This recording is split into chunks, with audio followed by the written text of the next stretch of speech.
L'équipage d'un hélicoptère russe Mi-28NM a stoppé net la rotation des troupes ukrainiennes dans la région frontalière de Koursk. Une frappe ciblée qui a causé des pertes matérielles et humaines importantes, selon le ministère russe de la Défense. Abonnez-vous pour suivre nos prochaines analyses et partagez votre avis sur cette opération militaire qui pourrait redéfinir l'équilibre des forces sur cette ligne de front. Dans cette mission de combat visant à soutenir les unités terrestres, les pilotes de l'aviation militaire russe ont agi avec une précision redoutable.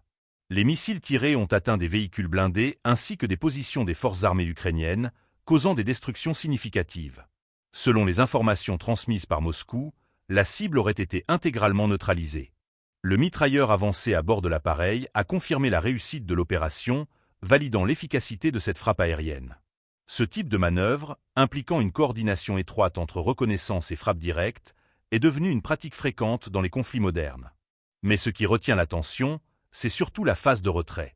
L'hélicoptère, pour éviter de devenir une cible, a effectué des manœuvres antimissiles à une altitude extrêmement basse, une tactique risquée mais indispensable face au système de défense portatif de l'ennemi, notamment les Mampad, ces lance-missiles portables redoutés par les pilotes.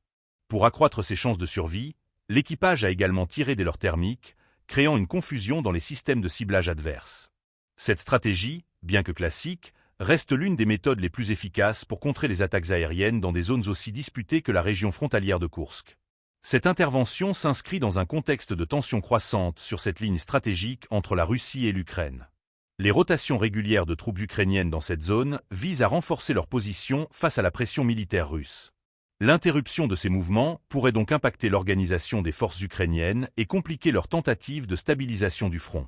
Ce type d'opération met en lumière l'évolution des stratégies aériennes modernes, où les hélicoptères d'attaque comme le Mi-28NM jouent un rôle central dans les conflits de haute intensité.